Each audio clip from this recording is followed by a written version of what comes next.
Call of Duty is one of the biggest games franchises in the world and, on some levels, the funniest. The way that COD World War II was marketed suggests an interactive Saving Private Ryan. The reality is that my Axis coach shouts Zayhoff Z-ball in multiplayer NFL-like gridiron, as an opposition carrier runs towards our goal, before a period-appropriate hail of fire brings them down. Gut, now drive forwards. If that gave you tonal whiplash, try playing the thing. COD World War II is 3 games in one. A single-player campaign that shows a unit of U.S. soldiers winning the war, online competitive multiplayer with a dozen modes, and then Nazi zombies. Call of Duty is a series with annual releases, with multiple development studios working on staggered schedules. As a result, it has crystallized into a certain structure. COD World War II covers all the bases that players expect. The protracted slow-motion sniper sections are among the game's best. Photograph-rich Stanton Call of Duty, it is also something of a return to the series' roots of more grounded infantry combat, following the advanced movement style introduced in future-based entries. Think super soldiers with jetpacks. COD World War II makes us grunts again, with relatively slower movement and more realistic capabilities. But this is married to a generous aim assist and assorted impact effects that, simply put, make shooting things wonderful. Getting the feel right is no small achievement for a shooter, and COD World War II does that, and then some. This is a precision game, its high notes accentuated by incredible sound design. The shunk as you land a headshot is satisfying at an unfathomably subterranean level. Gun recoil remains relatively light, but the jarring flinch when taking fire more than compensates. Each weapon has its idiosyncrasies and gorgeously elaborate reload animation. The campaign follows player character PTE Daniels and a handful of chums in his unit, beginning with the Normandy landings. It's a straight-to-video band of brothers, where you fight through France, help the resistance, go on to the Battle of Bulge, and by the end, there's a big OL redemptive arc for your good OL Texan boy. COD WWII's narrative inspirations are obvious, but they go places that this particular game won't countenance. There's some great stuff, such as the airborne engagements, photograph-rich Stanton Call of Duty. The bigger issue is that the campaign remains an on-rails shooting gallery, enlivened by largely non-interactive moments, such as when, after sniping from a church tower, it collapses and you fall down with the bell in frankly spectacular fashion. There's some great stuff, such as tank battles, airborne engagements, and protracted slow-motion sniper sections. But there are just as many gun emplacement scenarios and pop-up ranges. COD WWII's campaign has high points, considering the pedigree of co-directors Glenn Schofield and Michael Condrey. However, it is deeply conservative where it matters, with a climactic moment so contrived it's hard to take seriously.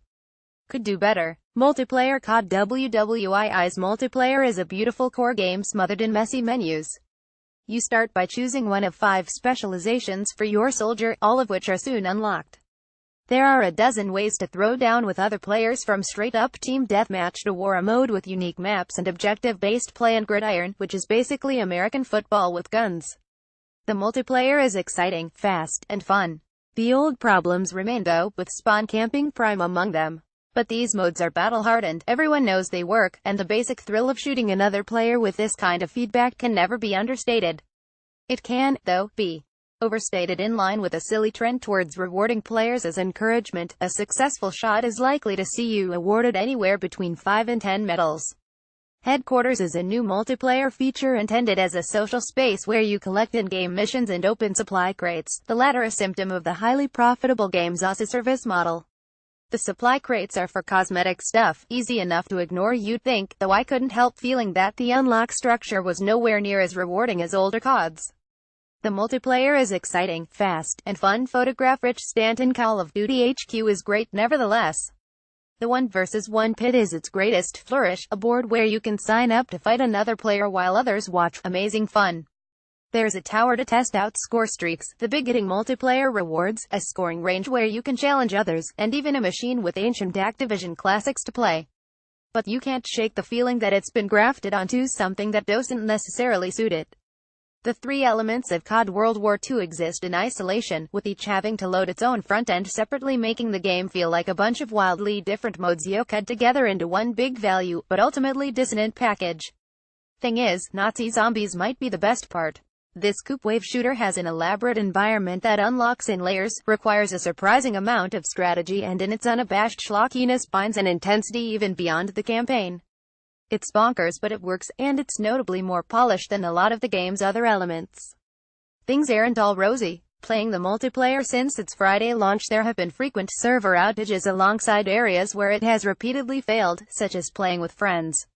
I wasn't able to successfully invite or be invited by any online friends on Steam over this time, despite our various router experiments.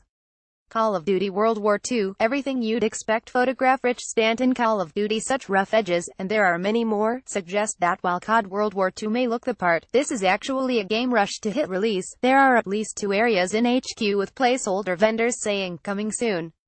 These issues can be fixed, and surely will be, but that's not much consolation to the people playing at launch.